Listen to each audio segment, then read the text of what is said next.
Now, a lot of people who, funnily enough, haven't actually watched children using the speech sound pics approach tell me that, oh, you need to teach phonemic awareness at the same time as phonics. So introduce the phonemic awareness, introduce phonics from the very beginning.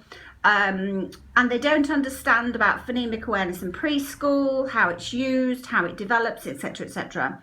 They don't really understand the speech sound monsters, which are just used as speech sound pictographs. So think about if that's embedded. Monster says the sound There's one of the representations. Monster says the sound s. There's the one of the representations. Monster k says k. There's one of the representations. Monster E, that's one of the representations. E, E. And that's why these monsters just represent speech sounds. They don't link with a letter or anything, because letters don't mean anything until they're in a word. So in this word, the E represents the E. Monster E would say E. In C, Monster E would say C. Just the same as if the word is we were going to see a show or something. Oh, my pen needs to change. So E, that would represent E in the word see. It represents E in the word see. We're going to go swim in the sea. It represents E in the word me. Represents E in the word key. And we could go on and on and on. It all depends on the word. So these are just sound pictographs.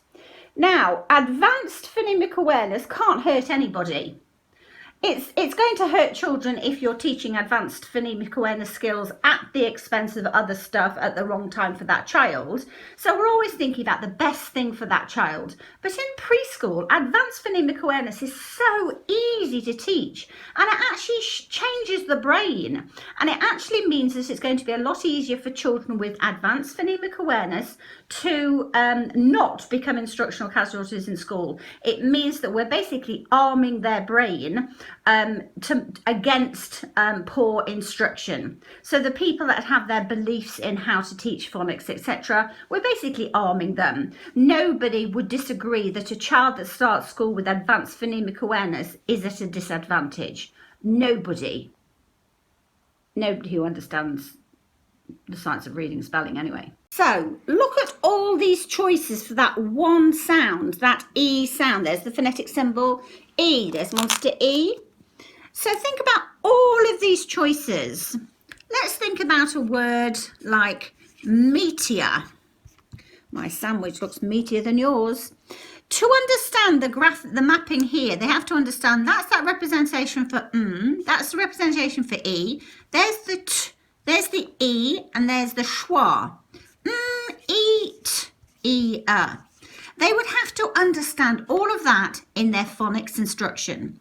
How far through a phonics program or whatever you're doing are those children going to understand that mapping? That's a representation for E. Look, if we do our embedded, use our sound pictographs, our speech sound monsters, that's E, that's E, that's the schwa. So let's just pretend we're going to embed these speech sound pictographs. Speech sound monsters, which are just phonetic symbols for kids, really. Okay, so here are the sounds. Whoops. The speech sound monsters represent those sounds. So e, t, e, So that's the phonics, that's the phonemic awareness, because that's just thinking about the sounds. Just listen for the sounds. You don't need to understand the phonics to develop phonemic awareness. So a child can, when you ask them to give you the sounds, the speech sounds in meteor, they can give you the sounds. Eat, meteor. I work with a lot of non-verbal kids, so those monsters mean that they can show me the sounds they hear because they can't pronounce them. But that's the phonics part. If you're going to wait for the phonics part, you're going to miss an awful lot of learning, opportunities to learn. And Maya is going to show us that right now. Maya, could you do the monster routine for the word meteor, please? I can help you do the writing with the numbers. Yep. Okay. You do meteor. Meteor. Where's your duck hands? Meteor. E-T-E-R. Meteor. E-T-E-R.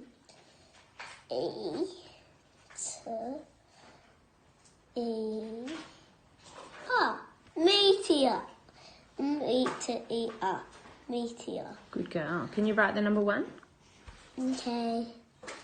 You want to try the number 2? I think. No, thanks. Okay, I'll do it upside down too. Hope I get... Oh, the text is not working very well. 2. Do you want to do 3? Yes, please. You do 3? Good girl. 3. Do you want to do 4? No, thank you. Okay, wow, this texter has had a lot of use. Okay, and the 5? No, thanks. Okay, Thank you. can we check those sounds? Eat, meteor. Okay, now can you find the monsters? Oh dear, the 3 is next to the 2. Oh, that's okay. It doesn't matter. Can you get your monsters off of your monster mat?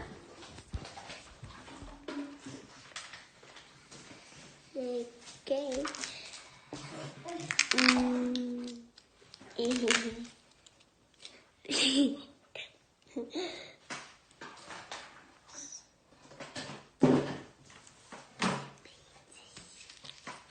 T. Oh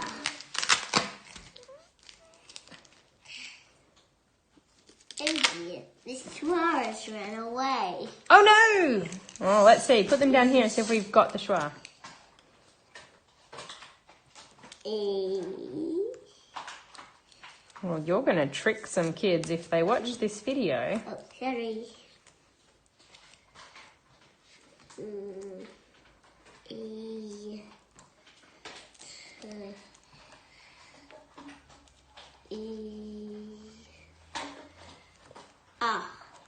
Meteor.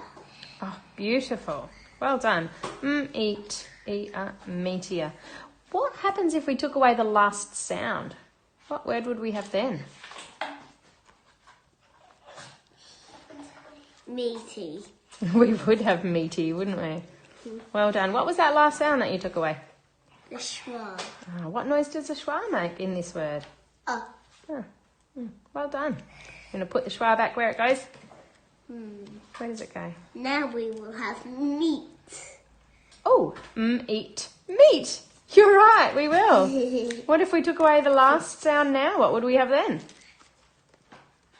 Me. Oh, too clever. Nothing. So not only did she give us the sounds, eat, meteor, that's the monster routine. Eat, meteor, eat, meteor, eat, meteor, and Mummy helped with her numbers. And then the monsters, e, t, e, the schwa. Not only did she then choose the monsters, eat, she demonstrated advanced phonemic awareness because she was able to manipulate the speech sounds. She was able to delete a speech sound and tell you the new word. And she's got the visual here, so it's so much easier. So she's able to go, okay, meteor, without the schwa, meteor, is now eat, meaty. But look what she did, and this is what's the point I want you to take away from today. If you don't restrict children, they will learn far more than you will ever teach. So instead of as well as taking that one away, meteor into meaty, what did she do? Oh, let me see what happens if I take another one away. And then she realised I've now got eat, and that's a new word, that's another word. Let me do it again. What happens now? Eat me. Oh, look at that. So if I keep going down, I've still got a real word. She knows it's a real word because they're in her vocab. But if you introduce the phonics there, it actually changes it, doesn't it? If I've got meteor, that would be fine. If I've got meteor, that would be fine. Meteor. Oh, sorry. Eat, meteor. Eat, meteor, that would be fine, except when I go down to here, she'd go, oh, but that's not a word. Meaty is, but that isn't. So we can focus on how we speak, but it's not necessarily going to translate how we talk on paper because the way we spell is different. And if we had meteor as well, which is again the same, you know, a meteor shower. But here she would be stuck there and she'd probably switch off. Whereas because we're just focusing on the speech sound, she carried on. And that's why they developed the advanced phonemic awareness, because we're not blocking their learning by focusing on the phonics all the time. It's about as and when. It's when, what is important for that particular child at that particular time. But we do loads of advanced phonemic awareness in preschool separate to phonics. Now that doesn't mean that when I'm doing this, I'm not going to show them the word, but I can do that activity up to that point with children and just stop.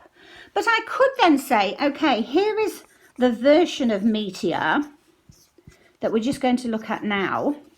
So if this is appropriate for them, then I'm going to show them the word. Or I might just show them the word anyway, even if they just see it and it doesn't go in, they're not ready for it. But if they can see it, a lot of the children will then go, okay, so, what's the E? It must be that one, because that's going to be the T. That's going to be the T. Okay, and I've seen that schwa before, like in water, whatever, because we're constantly exploring. And yes, this is preschool. So then they would map it and they would go meteor, and they would say, okay, you know, when you took that last sound away to be meaty, can you just do that for me? And they'll go, okay, let's take it away. And then say, okay, anything you want to tell me about this? Now, if their phonics aligns with, you know, if their orthographic mapping skills mean that they understand, okay, that's actually not right. Meaty is a word, but that needs to change to a Y. That's what they'll do, and they'll demonstrate to me their knowledge of the code. They might not be ready for that yet. We might not have covered it in phonics yet, or they might just not have explored it before. And again, I might say to them, okay, you know when you went down from meaty to meat, can you just go down and see if that's okay? And they go like that, go, yep, that's okay. Okay, now can you do it again? Can you go down again? Is that right? Me, that is that there is the word me, and this is what we do in the Speedy 6. We're doing activity 6. We show the correct sounds for me, but they're the wrong sound picks. So that could be a sound pick for E, like in meat, but in this word it's not. So that's why we're doing the Speedy 6. We're constantly thinking about the correct mapping and not or whatever else. So when they come down to this, they'll go, it is the word me. They are the right speech and monsters, but it goes like this, and I can't go down any further. So this is the kind of thing we're doing. We're bringing together that phonemic awareness with the phonics, and although a lot of the activities we're stopping with the phonemic awareness in preschool, it's because the child isn't ready for that particular phonics.